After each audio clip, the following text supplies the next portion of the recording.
अच्छा अच्छा, हमारा झगड़ा भी होना होता है तो हमारा झगड़ा भी व्हाट्सएप में होता है। ओके। अभी सोचिए ये इसलिए होता है क्योंकि फिजिकली किसी मोबाइल चेक करने की ज़रूरत नहीं है, उठाते भी चेक हो सकता है। और दूसरी बात, मेरा मोबाइल को चेक करेगा तो उसमें से कुछ मिलने वाला नहीं मिलने है, वाला नहीं है, राइट। तो उसमें हमारे में कोई मोबाइल चेक करने वाली तो कोई अभी उसमें क्या मिलने वाला मतलब कुछ इनडायरेक्टली मैसेज हाँ, दे रहे हैं डराया जा रहा है मुझे। एंड आपकी तरफ से क्या एडवाइस रहेगी सर? तो जो मेल्स हैं उनको तो मैं यही बोलूँगा कि आप लोग जितना चुप रहेंगे उतना आपका झगड़ा बचेगा। ओके। और जितना रिएक्ट नहीं करेंगे, मान लो सामने से कुछ हो भी रहा है तो अगर आपने रिएक्ट नहीं किया, मोमेंट को जाने दिया, क्योंकि वो वैसे भी वो मोमेंट जो है वो अननेसेसरी है, उसका कोई जैसा इतना कि आपको पता है कि हमने सर के साथ सेशन किया है और अब मैं आपको सर की वाइफ जो कि एडवोकेट है उनके साथ भी हमने सेशन किया है। तो आज ये अमेजिंग चार्मिंग कपल की कुछ चीज़ें शेयर करेंगे और जिससे क्या है आपको भी कुछ चीज़ें पता चलेंगी इंटरेस्टिंग सी। और फर्स्ट ऑफ ऑल सर मेरा आपसे सवाल रहेगा पहला कि लाइक इस तरीके की हैक्टिक जॉब थोड़ी इन चीज़ों में एक पुलिस ऑफिसर एक पुलिस ऑफिशियल मतलब किस तरीके से आप मैनेज करते हो अपना प्रोफेशनल और पर्सनल लाइफ का बैलेंस कैसे मेंटेन करते हैं सर? देखिए, जैसे कि एक पुलिस ऑफिसर की लाइफ रहती है, उसमें हेक्टिक शेड्यूल रहता है, जो अपना ऑफिशियल वर्क रहता है, ऑफिशियल वर्क के साथ में एडिशनल जो लॉ एंड ऑर्डर के इश्यूज रहते हैं जो कि रात बेरात आते रहते हैं। इसमें मैनेज करने के लिए सबसे पहले तो ऑफ कोर्स हमको काम को प्रायोरिटी देनी रहती है, क्योंकि हम लोग एक रिस्पॉन्सिबल पोस्ट पे हैं और रिस्पॉन्सिबल पोस्ट होने की वजह से फैमिली लाइफ ऑफ कोर्स सफ़र करती है। और बहुत बार जैसे कि एनिवर्सरी, बर्थडे या फिर किसी ट्रिप पे जाना है, वो बहुत बार लास्ट मोमेंट पे कैंसिल होते हैं। तो उसमें जो आप जो पूछ रहे हैं कि मैनेज कैसे करते हैं, तो मैनेज में फर्स्ट प्रायोरिटी वर्क की रहती है और अगर वर्क पूरा हो जाए और अगर टाइम मिल जाए तो फिर उसमें हम लोग फैमिली को टाइम देते हैं। Okay okay Yes. Like this.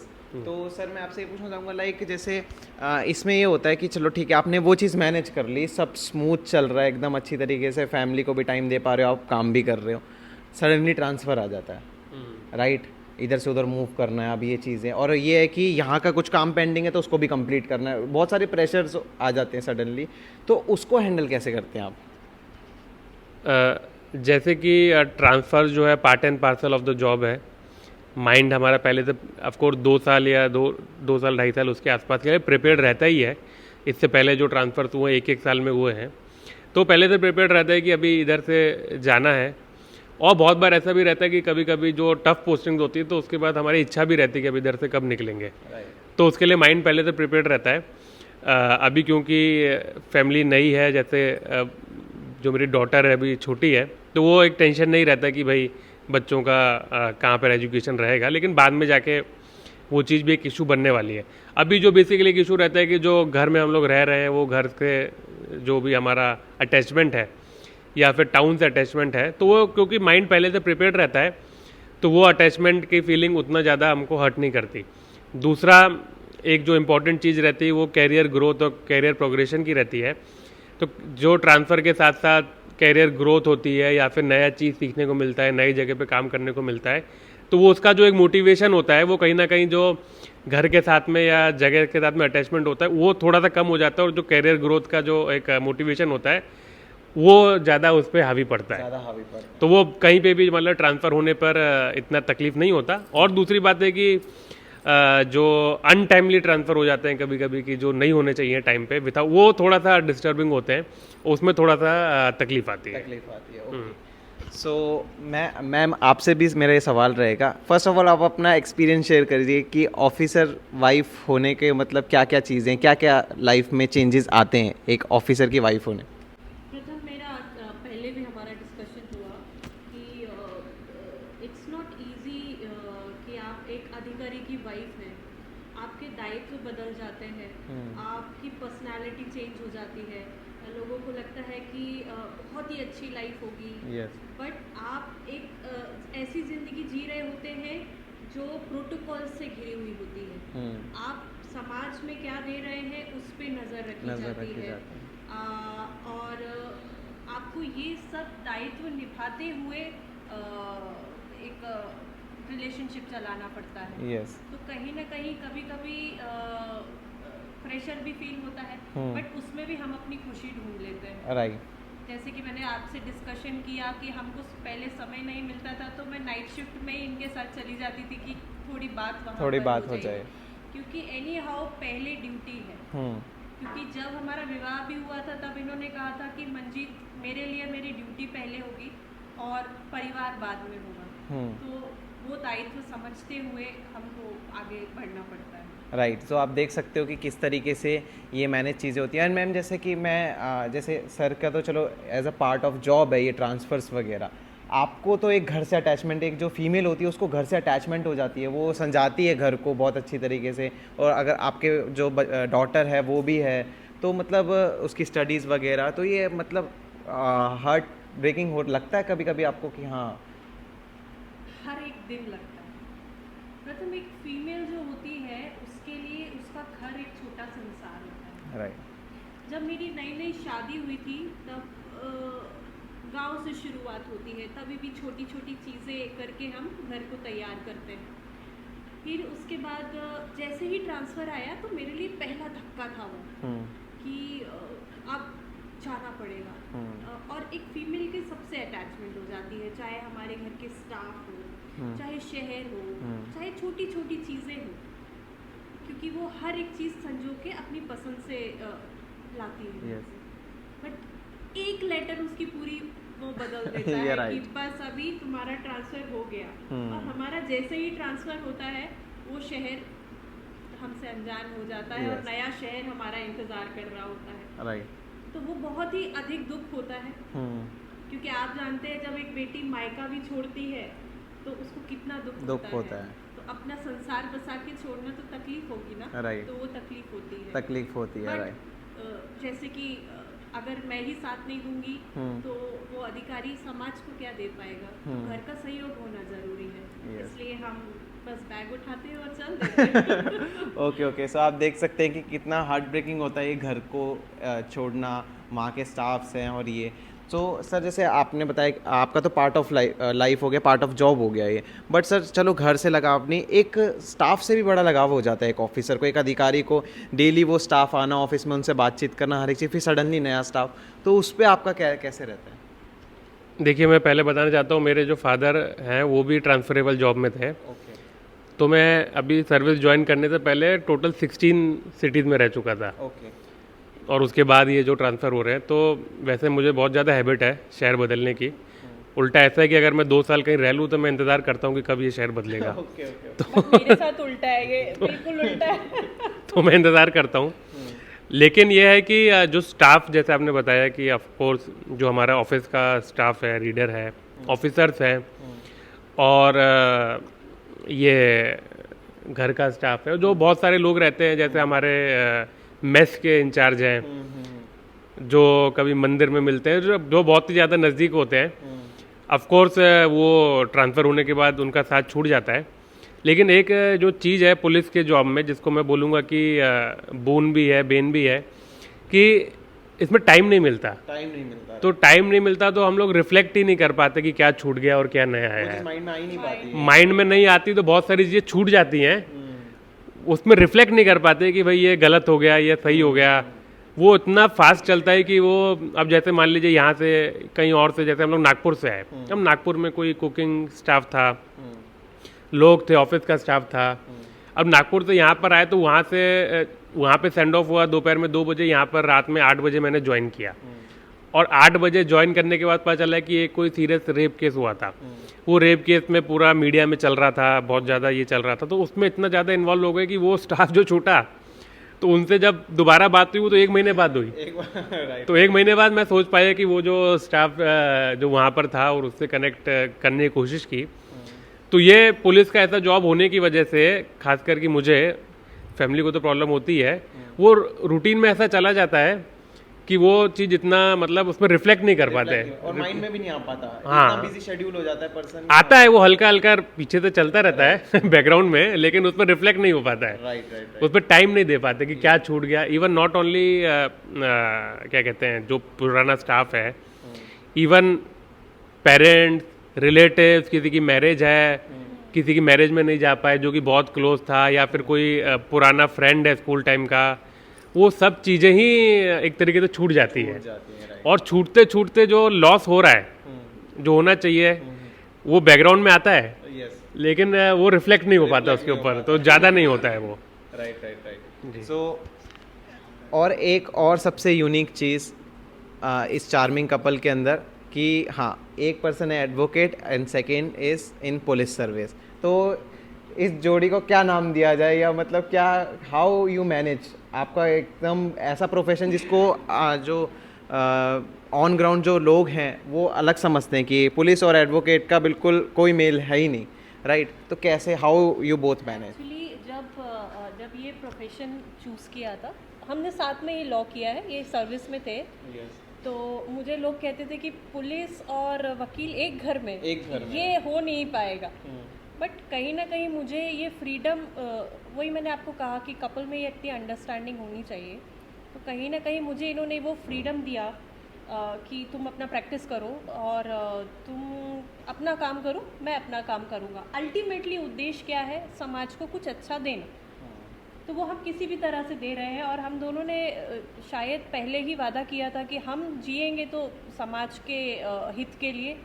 तो वो एक अंडरस्टैंडिंग रही है, और उसी कारण से सही होता है। कुछ चीज़ें होती हैं बीच में, जैसे कुछ केस आ गया, अगर मान लीजिए वो हमारे प्रोटोकॉल के अंतर्गत नहीं आता है, वो हमारे डिस्ट्रिक्ट का है, उस पर मैं नहीं कर सकती हूँ बीइंग एन ऑफिसर्स वाइफ, तो वो मुझे छोड़ना पड़ता है। वो मैं अपने टीम को दे देती हूँ, वो मैं फिर केस नहीं लड़ती हूँ।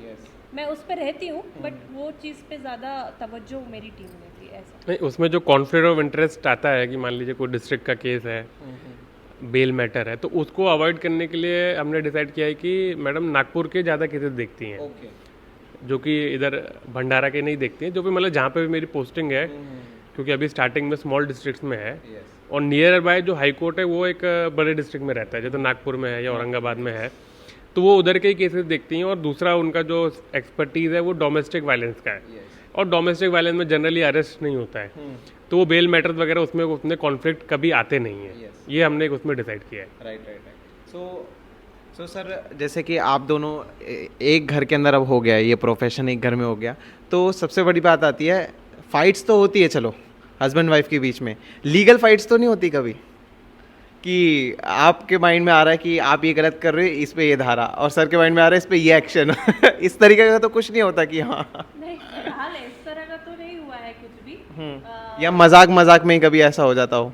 नहीं, मजाक में भी नहीं हुआ है, मतलब एक आध बार हो चुका है इस तरह का। तो थोड़ा सा हुआ था, काफी लंबा चला था वो, फिर फाइनली ये डिसाइड हुआ कि वो केस नहीं लिया जाएगा, तो वो केस मेरे द्वारा नहीं लिया गया। ओके। तो इन सब चीज़ों पे कि काम के रिगार्डिंग ही हो जाता है चीज़ों की वजह से। उसमें जो काम के रिगार्डिंग जो आप बोल रहे हैं, तो मेरा ऐसा नेचर है कि मैं वैसे तो कुछ किसी से कुछ डिस्कस ही नहीं करता हूँ, और मेरा नेचर है कि चुप रहने का, तो मैं घर पे भी चुप ही रहता हूँ, और किसी भी पॉइंट पे मेरा कोई भी डिस्कशन नहीं होता है। अच्छा, हमारा झगड़ा भी होना होता है, हमारा झगड़ा भी व्हाट्सएप में होता है। अभी सोचिए, ये इसलिए होता है क्योंकि हम लोग घिरे हुए हैं यहाँ पे स्टाफ के। हमको झगड़ना है तो हमें 10 किलोमीटर दूर जाकर के क्षेत्र देखना पड़ता है कि हमें झगड़ना कहाँ पर है। अब वो वहाँ हम कर नहीं सकते, तो हम व्हाट्सएप पे ही झगड़ लेते हैं। अब व्हाट्सएप पे आप कितना लीगल फाइट करोगे, क्योंकि ये तो बिजी रहते हैं। फिर मैं सोचती हूँ चलो जाना ही देते हैं, फाइट भी और झगड़ा का मेन पॉइंट यही होता है कि चुप क्यों है, यही झगड़ा होता है, कोई पॉइंट नहीं होता उसका। राइट। तो क्योंकि सर जैसे कि हम लोग जब ऑफिसर से मिलते हैं तो उनका मेन यही रहता है कि जैसे हस्बैंड वाइफ में इसलिए झगड़ा होता है कि बच्चे को टाइम नहीं दे रहे हो आप, इसका ये काम नहीं करा आपने, वही है पॉइंट, आप इसके स्कूल में नहीं गए पीटीएम के लिए, ऐसा हो गया कभी, या अभी इधर जाना है ऐसा, तो इस पे भी चर्चाएं होती हैं इन्हीं पॉइंट पे कि टाइम नहीं दे रहे हैं, स्कूल में नहीं जा रहे हैं, या फिर फैमिली को हो गया, कैंसिल हो गया प्लान कैंसिल हो गया। हमारे साथ तो ये घटना भी हुई है, हम घूमने बहुत कम जा पाते हैं, तो एक बार इन्होंने कहा कि आज हम चलेंगे, वाटर पार्क जाएंगे। मैंने कहा अच्छा चलते हैं, हम पूरा तैयारी वैयारी के साथ सब चले गए, और वहाँ पर 100 किलोमीटर दूर गए हम। वहाँ पे बोले अभी हमको निकलना पड़ेगा, एक क्राइम हो गया है, गोली चल गई है। मैंने बोला अब तो मैं 100 किलोमीटर आई हूँ, मैं अभी नहीं जाऊँगी, आपको जाना है आप जाइए, बहुत दिन बाद तो आए हैं हम। तो ये चले गए ड्यूटी पे और मैं वहाँ अकेले घूम करके अकेले लंच किया, अकेले डिनर किया और फिर अकेले गाड़ी लेकर के वापस आ गई। Okay okay. ये तो हो गया जो ऑन ड्यूटी था, मतलब अपने डिस्ट्रिक्ट में ही था। लेकिन जो हम लोग वैकेशन प्लान करते हैं कि लीव डाल के फिर लीव लेके फिर वो भी हमारा कैंसिल होता रहता है। लीव में भी कैंसिलेशन हो जाता है? लीव में भी वो, और ऐसा नहीं है कि एक आधी बार होता है, 90% बार होता है वैसा। ओके ओके ओके और ऐसे एक बार हमने क्या कहते हैं दुबई जाने का प्लान किया था। ओके। तो फिर हमने उस समय पर टिकट्स की, टिकट्स करने के बाद बुकिंग की, होटल बुकिंग की। बाद में फिर एक सर्कुलर आया गवर्नमेंट का कि अभी कोई लीव पे नहीं जाएगा। तो वो पूरा प्लान ही कैंसिल हो गया। Okay okay okay. और ऐसा हम लोग का जो ये जोड़ी है उसमें कुछ तो भी ऐसी बात है कि जब हम लोग घूमने जाते हैं तो वो पहले से ही या तो कैंसिल होने वाला होता है या फिर वो आखिरी दिन तक उसके ऊपर काले बादल मंडरा रहे होते हैं। Okay okay. और वो लास्ट दिन में ही क्लियर होता है कि जाना है कि नहीं जाना है। तो इसलिए अभी हम ये सोचते हैं कि हम कहीं अवॉइड ही करे जाना, तो हम ज़्यादातर अपनी बाकी चीज़ों में एंगेज रहते हैं। बाकी चीज़ों में हाँ, बाकी में कि हमारे लिए जो हित का है वो करते हैं। मैंने बताया जितनी चीज़ें हैं हम उसमें ही अपना ढूंढ लेते खुशी। मैम, क्योंकि ऐसा होता है कि जैसे काफ़ी जगहों पे ऐसा देखा गया है, जैसे आपके पास भी केसेस आते हैं कुछ कि बहुत लोग उनकी कंप्लेंट्स रहती है घुमाने नहीं लेके जाते या हम घूमने नहीं जाते, हम फ्रस्ट्रेट हो गए हैं घर में रह के। तो फ्रस्ट्रेशन नहीं होता कभी इस तरीके का? फ्रस्ट्रेशन जब शुरुआत में हमारा जब विवाह हुआ था तब मैंने तुमको बताया शायद, तब मुझे बहुत लगा कि अरे यार क्या प्रॉब्लम हो रही है कि कहीं जा नहीं पा रहे हैं। टाइम नहीं मिल पा रहा है। बट जैसे जैसे मैं एक उनकी जॉब समझ पाई, उनका प्रेशर समझ पाई और मुझे लगा कि अगर मैंने इनका साथ नहीं दिया तो इनके लिए मुश्किल हो जाएगा। नो डाउट मुझे भी शॉपिंग करना पसंद था। मुझे भी लगता था कि मेरे साथ हस्बैंड जाए और शॉपिंग कराए। मैं बहुत ही ज़्यादा डिज़ाइनर ड्रेसेस पहनना, शॉपिंग पसंद करना, घूमना। बट मुझे लगा कि अगर क्यों ना उस चीज़ को अलग रुख दे दिया जाए और इनका साथ दिया जाए, क्योंकि अल्टीमेटली कोई भी अधिकारी बाहर काम फ्रीली तभी कर सकता है जब घर से उसको प्रेशर हो। यस। तो मैम कहीं ना कहीं जो घर की फीमेल है उसको कहीं ना कहीं अंडरस्टैंड करके सपोर्ट करना चाहिए अपने हस्बैंड को, खास करके इस फील्ड में, अदरवाइज मुश्किल होगा। राइट। क्योंकि वो सोसाइटी को सपोर्ट ही तब कर पाएगा जब वो घर से फ्री रहेगा। क्योंकि कहीं ना कहीं फिर मैम यही आगे क्लैशेस के कारण बनते हैं। हाँ, अगर मान लीजिए बाहर इनको प्रेशर है, बाहर क्राइम हो रहा है और मैं उनको बोलूँ कि नहीं मुझे शॉपिंग पे जाना है, अदरवाइज मैं बात नहीं करूँगी, तो वो व्यक्ति काम नहीं कर पाएगा। या मैं उसको बोलूँ नहीं मुझे डायमंड का सेट ला करके दो या इस तरह की चीज़ करो, वो नहीं कर सकता। जो उसके अंतर्गत है, मैंने आपको बताया कि मैं आपको अगर आप किसी अधिकारी के साथ जीवन व्यतीत करने जा रही हैं, आपको इस चीज़ के लिए प्रिपेयर होना पड़ेगा कि आपको क्वांटिटी ऑफ टाइम मिले, आपको क्वालिटी पे जाना पड़ेगा। राइट। आपको 10 मिनट भी मिल रहा है, अगर वो उसमें enjoy that time only। हाँ, बस उतना एंजॉय कर लो। हम साथ बैठ के एक दिन खाना खा लेते हैं, हमारे लिए वही एंजॉय। यस। और सिर्फ अधिकारी की वाइफ ही नहीं, क्योंकि मैम आजकल हर एक जॉब बहुत हेक्टिक हो गई, एक प्राइवेट जॉब भी सर बहुत हेक्टिक हो चुका है। नहीं, इसमें जो हम लोग का एक कॉन्सेप्ट है कि जो मोमेंट है उसको एंजॉय करना चाहिए। कोई हम दूर का कुछ प्लान करें, फिर उसके बाद वो उसकी प्लानिंग करें, होटल बुक करें, फ्लाइट बुक करें और उसके बाद वो प्लान कैंसिल हो जाएगा। और जो मोमेंट है उसको हम लोग जनरली ये सोचने में वेस्ट कर देते हैं कि आगे जाके क्या होने वाला है। तो फॉर एग्जांपल जैसे अभी मानसून है, रेन्स आने वाली हैं और अगर हम लोग कि भाई रेन्स हो गई और अभी मान लो मेरे पास टाइम है आधे घंटे का, तो उस रेन्स को ही हम लोग एंजॉय कर लेते हैं। हम बारिश में भीग के एंजॉयमेंट ले या लेते फिर हैं। अपने को टाइम कंजर्व करना है कि मान लो मुझे एक स्पॉट पे जाना है, कोई मर्डर स्पॉट है, कहीं जाना है और उसके आसपास में कोई होटल वगैरह भी है, तो हम लोग उसमें उधर मैं उसको छोड़ देता हूँ होटल में, फिर मर्डर स्पॉट विजिट करके फिर वहाँ पे करके फिर वो करके फिर खाना वाना खा के वापस आ जाते हैं। तो इस तरीके से हम लोग को कंबाइन करना पड़ता है। इसी में एक घटना और याद आई मुझे। हम एक बार डिनर के लिए जा रहे थे, तो मैंने बोला चलो आज बहुत दिन बाद हम डिनर पे जा रहे हैं, और रास्ते में ही हमको डेड बॉडी मिल गई। तो अभी डेड बॉडी मिली तो एक इंसानियत के तौर पे भी हमको ऑब्वियसली किसी की आप डेड बॉडी देखेंगे, हम थोड़ा इमोशनल ज़्यादा हैं हम दोनों, तो ये भी ऑफिसर है बट बहुत दिल से बहुत थोड़ा सा ज़्यादा व्यक्तित्व रखते हैं। तो फिर उसके बाद ये हुआ कि चलो अभी कैंसिल करते हैं, क्योंकि ये देखने के बाद फिर हमने घर पे ही खाना वगैरह खाया। मैं आपको यही बताना चाहती हूँ कि हर कदम पे हमको कुछ ना कुछ चुनौती मिलती है, तो हम सोचते हैं कि जो समय हमको मिल रहा है ना, हम उसी में इंजॉय कर लें। अदरवाइज़ क्या है कि रिलेशनशिप चलना बहुत मुश्किल हो जाएगा, कि अगर हम छोटी छोटी बातें कि तुम घुमाने नहीं लेके गए, तुमने समय नहीं दिया, तो वो जो समय नहीं देते हैं उनका जो दायित्व अगर घर पे कहीं 19-20 हो भी रहा है तो वो मैं निभा सकती हूँ। तो इस तरह से। और क्योंकि मैम घर का एक वो करना तो एक फीमेल का ही वो होता है, क्योंकि एक अगर घर पे हस्बैंड आए और घर पे चिक चिक स्टार्ट हो जाए तो फिर तो वो रिलेशन टिक ही नहीं पाएगा। नहीं वो रिलेशनशिप नहीं टिक सकती, और क्लैशेस और बढ़ जाएंगे कि बढ़ तुम मेरे को शॉपिंग नहीं लेके जा रही, ये चीज़ें आजकल हाँ, बहुत ज़्यादा ये क्लैशेस में आती बहुत हैं। ज़्यादा क्लैशेस हो रहे हैं, वो चीज़ को हमको इग्नोर करना बहुत ज़रूरी है, अदरवाइज बहुत मुश्किल हो जाता क्योंकि है। आपने जिस हिसाब से चीज़ें बताई कि ट्रिप्स प्लान हो गए, कैंसिल हो गया, होटल बुकिंग्स हो गई, वो भी हाँ। कैंसिल हो गई सडनली। नहीं, हमारा तो कभी कभी कुछ दिन ऐसे भी चले जाते हैं कि हम शायद 10 मिनट भी बात ना कर पाए। अगर मान लीजिए रेप हो गया कहीं डिस्ट्रिक्ट में, या फिर मर्डर हो गया, तो जब तक आरोपी मिलता नहीं ये घर नहीं आते। और मुझे इनकी खबर भी पुलिस स्टेशन के पीआई से मिलती है कि साहब ने खाना खाया है कि नहीं खाया है, वो भी मुझे उनको बोलना पड़ता है कि अरेंज कर दो, अदरवाइज खाना भी नहीं खाएंगे। कई दिन ऐसे भी जाते हैं, कई दिन इस तरह से भी जाते हैं कि बच्ची की तबीयत खराब है बट ये घर नहीं आ पा रहे, तो वो सब चीज़ें आपको प्रिपेयर रहना ही पड़ेगा, क्योंकि वो एक ऐसी पोस्ट पे है जो वो समाज के लिए आपको सौंपना ही पड़ेगा उसको।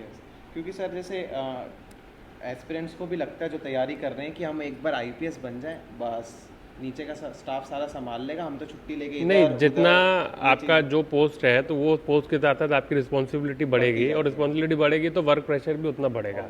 ऑफ कोर्स आपको मदद करने के लिए लोग रहेंगे, लेकिन अल्टीमेटली जहाँ पर रिस्पॉन्सिबिलिटी है तो वो आपको करना ही पड़ेगा। जैसे अभी मैं आपको बता रहा था कि पुलिस भर्ती चल रही है, तो फाइनल रिजल्ट मान लीजिए किसी और ने बना लिया, लेकिन साइन तो आपका लग रहा है, तो आपको रिजल्ट दोबारा बनाना पड़ेगा और बना के फिर चेक करना पड़ेगा कि उसने जो बनाया है वो उसमें क्या गलतियाँ हैं।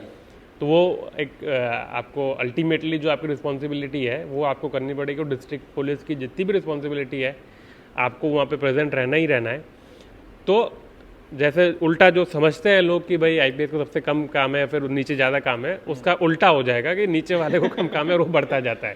एक्चुअली ये जो मेरे अंदर भी ये था कि जब मैं यूपीएससी प्रिपेयर कर रही थी, लाइफ तो शॉर्ट है, मतलब एस्पिरेंट्स में यही रहता है, अब तो कुछ भी नहीं है, अधिकारी बन गए हैं, बट एक्चुअल लाइफ जो आप एस्पिरेंट्स देख रहे हैं, मैं आपको बताना चाहूँगी कि एक्चुअल लाइफ आपकी जो है, जो टास्क है वो शुरू होता है सिलेक्शन के बाद, क्योंकि आपके पास प्रेशर ग्रुप्स रहते हैं जो आपको प्रेशर देंगे, प्लस मीडिया का प्रेशर, हर तरह के प्रेशर्स रहते हैं, उसके बाद भी वो अधिकारी को काम करना पड़ता है।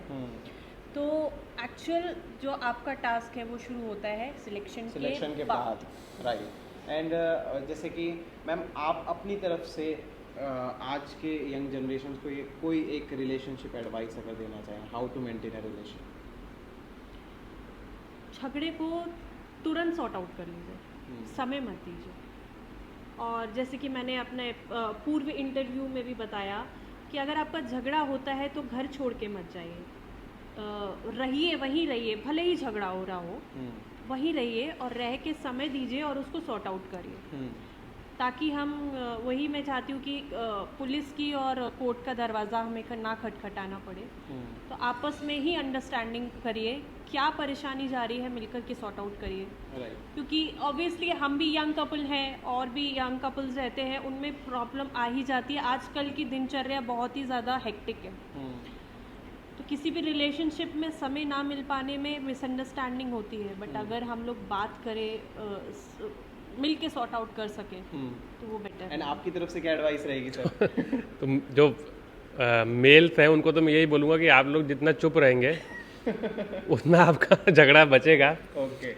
और जितना रिएक्ट नहीं करेंगे, मान लो सामने से कुछ हो भी रहा है तो अगर आपने रिएक्ट नहीं किया, मूवमेंट को जाने दिया, क्योंकि वो वैसे भी वो मूवमेंट जो है वो अननेसेसरी है, उसका कोई इतना बड़ा वैल्यू नहीं है। अगर आपने मूवमेंट को जाने दिया तो आगे बात बढ़नी नहीं है, सेफर साइड है। सेफर साइड है, तो सेफेस्ट साइड है कि आप चुप रहे, जितना आप चुप रहेंगे उतना आपके लिए बेटर आप रहेगा। चुप रहेंगे तो बंदी खुद ही बोलेगी कि अभी ठीक है बस मान जाओ, बात कर लो।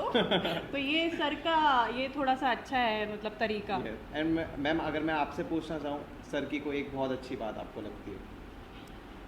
सबसे अच्छी बात जो सर की लगती है मतलब किस में बोल रहे हैं आप, रिलेशनशिप में या एज अ रिलेशनशिप में पर्सन? एज अ पर्सन कोई भी एक अच्छी कोई सर बहुत ही सिंपल इंसान है। Okay. मतलब जो मुझे उनमें जो एक क्वालिटी मतलब आपने क्या देख के चूज किया था? उनका व्यक्तित्व बहुत सादा है, सिंप्लिसिटी। बहुत सिंपल है। मतलब अब मैं कैसे बताऊँ, जब मैं पहली बार मिली तो एक अधिकारी से मिल रही थी, बट उन्होंने मेरा बैग उठा लिया। तो मेरे दिल में वो बात कहीं ना कहीं घर कर गई कि इतना बड़ा अधिकारी है और मैं उस समय पे एस्पिरेंट थी। Yes. और मेरे लिए इतना कर रहा है, तो मेरे मन में ये बात आ गई कि जब अभी इस तरीके का है तो उसमें उनका व्यक्तित्व कितना ज़्यादा सिंपल होगा। प्लस वो हमेशा मुझे आगे बढ़ाने के उसमें रहते हैं कि मंजीत ये कर लो, कुछ नया करो, ये करो, इस तरह से। तो मुझे लगता है कि मुझे एक मेंटर की ज़रूरत नहीं पड़ी, वो मुझे घर पे ही मिल गया। प्लस मेरे फादर नहीं रहे तो मुझे लगा कि एक फादर बहुत बड़ा साया होता है एक फीमेल के लिए, तो वो कहीं ना कहीं वो कमी लोहित ने कहीं हद तक पूरी की है। प्लस उनके दिल में लोगों के प्रति बहुत प्रेम और सहानुभूति है, और मुझे लगता है कि इससे अच्छी क्वालिटी किसी एक अधिकारी में हो नहीं सकती। एंड सर आपको मैम की क्या चीज़ अच्छी लगती है सबसे ज़्यादा? नहीं, मैडम पे तो बोलती बहुत अच्छा है। इतना बोल दिया कि ये चुप हो जाते हैं। बोलती बहुत अच्छा है, और मतलब नॉट ओनली इसमें फैमिली में, बट स्टेज पर जाकर भी पब्लिक स्पीकिंग भी काफ़ी अच्छा करती हैं। आपको ऐसी क्या चीज़ अच्छी लगी थी जो आपने डायरेक्टली अपनी तरफ से ही बोल दिया प्रपोजल? ऐसी क्या चीज़ आपको इम्प्रेस करा मैम का?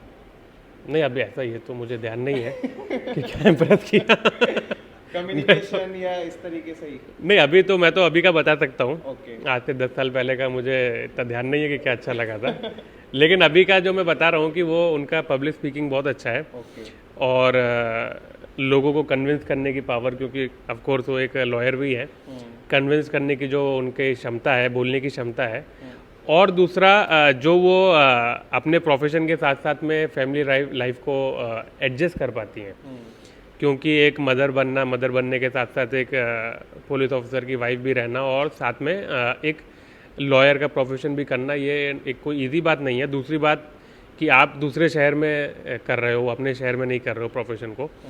ऑल्दो वो इंफॉर्मेशन टेक्नोलॉजी की वजह से कुछ हद तक उस चीज़ की मदद हुई है, लेकिन इस चीज़ को एक साथ मैनेज करना, एक अच्छी मदर भी बनना और एक अच्छी वाइफ भी बनना, और प्लस अपने काम को करना, जो कि एक बैलेंस बनाना बहुत ही मुश्किल चीज़ है। तो ये उनकी बहुत अच्छी क्वालिटी है कि वो उसमें बैलेंस बना पाती हैं। और जैसे मैंने बताया कि हमने ये चीज़ तो सॉर्ट आउट कर ही ली है कि अभी झगड़ा कैसे नहीं करना है, तो वो उनके लिए भी एक बाउंड हो गया है कि वो भी जो जनरली जो बीच बीच में मूड स्विंग्स हो सकते हैं, तो मुझे ऐसा लगता है कि बाकी रिलेशंस में बाकी कपल्स में जो मूड स्विंग्स होते हैं, तो वो हस्बैंड को या फिर बॉयफ्रेंड को वो झेलने पड़ते हैं और वो क्या कहते हैं समझने पड़ते हैं। लेकिन हमारे रिलेशन में मैं तो कोई मूड स्विंग को नहीं झेलता हूँ या मैं रिएक्ट ही नहीं करता, या फिर आप जो भी बोल लो, या फिर मैडम के मूड स्विंग के बाद मैं रिएक्ट नहीं करता तो वो भी कुछ रिएक्ट नहीं करती हैं। तो हमारे रिलेशनशिप में कोई भी मूड स्विंग्स नहीं रहते हैं। सबसे अच्छा है कि चुप रहो बस। हाँ, तो मूड स्विंग्स होते ही नहीं है। मुझे लगता है कि बाकी रिलेशनशिप में कैसे रहते होंगे। चुप हो गए थे कि अभी कुछ समय पहले, अभी नहीं लास्ट टाइम शायद 6-7 महीने पहले हुआ है एक आध झगड़ा। उसके पहले तो बोले मंजीत बहुत समय हो गया झगड़ा नहीं हुआ है, झगड़ा होना भी जरूरी है कपल्स में। मतलब मैंने कहा अभी देखते हैं कोई टॉपिक ढूंढना मूड पड़ेगा स्विंग्स, यार। जो मूड स्विंग्स रहते हैं बाकी रिलेशंस में आपने देखा होगा, मूड स्विंग्स जो रहते हैं जनरली उसका मतलब होता है कि नेगेटिव मूड स्विंग हो रहा है। हमारे में पॉजिटिव मूड स्विंग ही होता है, मतलब नॉर्मल से थोड़ा पॉजिटिव जाता है, फिर नॉर्मल वापस आ जाता है। एंड थोड़ा स्पेस देना बहुत ज़रूरी है, मुझे ऐसा लगता है एक दूसरे को। मतलब जैसे होता है ना, कपल्स क्या रहते हैं छोटी छोटी बात पे झगड़ा करते हैं, मोबाइल चेक करते हैं, पासवर्ड्स चेक करते हैं। अभी एक्चुअली क्या है, ये एक पब्लिक फिगर है एंड कहीं ना कहीं मेरा भी नाम है। मान लीजिए इनकी फीमेल फैंस हैं, किसी के साथ फोटो डाल दी अगर, तो कुछ महिलाएं बुरा मान जाती हैं, क्यों डाल दिया, क्यों ये तुम अब वो पब्लिक फिगर है तो उसको आपको माइंड नहीं करना है या हमेशा नहीं देखना है कि वो किससे बात कर रहे हैं, क्या कर रहे हैं। आपको उतना स्पेस देना बहुत ज़रूरी है, क्योंकि अभी आज की वो जनरेशन नहीं है कि आप बिल्कुल उनके काम के बीच में आए, घुसे रहो, बिल्कुल घुसे रहो। एंड ये बहुत ही करियर ओरिएंटेड इंसान है, और किसी करियर ओरिएंटेड इंसान के पीछे अगर आप पड़ जाएंगे, उसको तो करियर से टोकेंगे, भटक जाएगा रोकेंगे, वो वो करियर से तो भटकेगा, वो आपसे भी भटक जाएगा। राइट। तो इसलिए आप मत भटकाइए, आप ये करिए कि उनको स्पेस दीजिए थोड़ा Space सा। दीजिए। और मैं और- बहुत स्पेस कहीं हद तक दे देती हूँ। हाँ जी सर, आप बोलिए। इसमें मैं ये ऐड करना चाहता हूँ, क्योंकि मैं साइबर क्राइम में पीएचडी कर रहा हूँ और थोड़ा इसमें मैं नॉलेज रखता हूँ, तो ना मुझे फिजिकली किसी मोबाइल चेक करने की ज़रूरत नहीं है, उधर से भी चेक हो सकता है। और दूसरी बात, मेरा मोबाइल को चेक करेगा तो उसमें से कुछ मिलने वाला नहीं मिलने है, वाला नहीं है, राइट। तो उसमें हमारे में कोई मोबाइल चेक करने वाली कोई इसमें मिलने वाला मतलब कुछ इनडायरेक्टली हाँ, मैसेज देने में डराया जा रहा है मुझे। साइबर वालों का दिमाग इस उसमें ज़्यादा चलता है ना कि हाँ, बिना उसके कैसे क्या चीज़ें की जा सकती हैं वो। तो एट लास्ट अगर मैं जानना चाहूँ मतलब कि how to maintain a healthy relation, कुछ भी एट लास्ट आप बोलना चाहें। आप बोलिए सर, आप कम बोलते हैं ना, आप बोलिए। नहीं, हेल्दी रिलेशन तो मेरे लिए तो, जो मैं फीमेल्स के लिए नहीं बता सकता, हाँ, मेल्स के लिए मेल्स के लिए बता सकता हूँ कि मेल्स के लिए तो यही है कि आपकी जो वाइफ है जैसा बोल रही है वैसा ही कीजिए। और क्या कहते हैं, और अगर उसके कोई टेंट्रम्स हैं या फिर कुछ ऐसी चीज़ें हैं जो आपको समझ में नहीं आ रही हैं, या फिर वो आपको लगता है कि इलॉजिकल है, तो उसको मत बताइए कि इलॉजिकल है, आप चुप रहिए। और हाँ, और अगर आपको लगता है कि आप सही हैं, सामने वाला गलत है, तो इस बात को मन में ही रखिए अपने कि सामने वाला गलत है। हाँ, बट आप अपने मन में समझ सकते हैं कि आप सही हैं, राइट। लेकिन उसको सामने वाले को मत बताइए। लेकिन हाँ, उस समय पे Satisfy हो जाइए बस। हाँ, मतलब आप उसको आप अगर सॉरी नहीं बोल पा रहे हैं, मगर आपकी गलती नहीं है, तो ऑफकोर्स आप सॉरी तो नहीं बोलेंगे।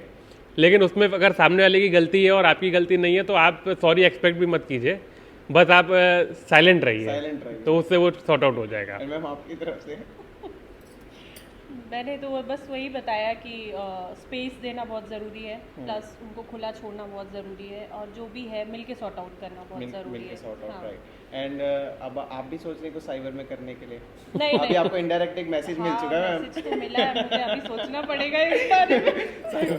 तो आप देख सकते हैं कितनी इंटरेस्टिंग कुछ चीज़ें हमने बातचीत की, एक स्पाइसी टॉक की।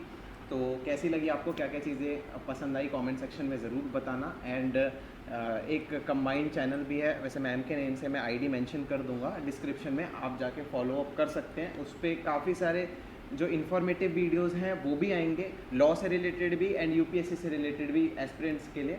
ओके, मैं यूट्यूब चैनल और इंस्टाग्राम आईडी दोनों का ही लिंक डाल दूंगा, तो ज़रूर जाके ज्वाइन करना। क्योंकि एग्जैक्ट अगर आप उन पर्सन से सुनोगे, दुनिया में आपको एडवाइस करने के लिए बहुत लोग मिलेंगे, बट जो लोग उस प्रोफेशन में हैं, जो काम कर रहे हैं, उन लोगों की एडवाइस अगर आप सुनोगे तो आप एकदम बेटर पाथ पकड़ सकते हो, ना भटकोगे और ना और किसी को भटकने भी दोगे। तो आप ऐसे लोगों को चूज़ करिए सुनने के लिए, बाहर सोसाइटी पर ध्यान मत दीजिए, राइट। इसीलिए हम ये काम कर रहे हैं ताकि आप लोगों तक वही प्रोफेशन के लोग पहुँचें, ठीक है। मैं आईडी भी मेंशन कर दूंगा, एडवोकेसी से रिलेटेड या किसी लड़की को पर्सनली कोई प्रॉब्लम हो, मैं मैम की आईडी भी डाल दूंगा, आप लोग मैसेज कर सकते हैं मैम को, ठीक है। सर की आईडी भी डाल दूंगा, तो आप चेकआउट ज़रूर कीजिएगा, ठीक है।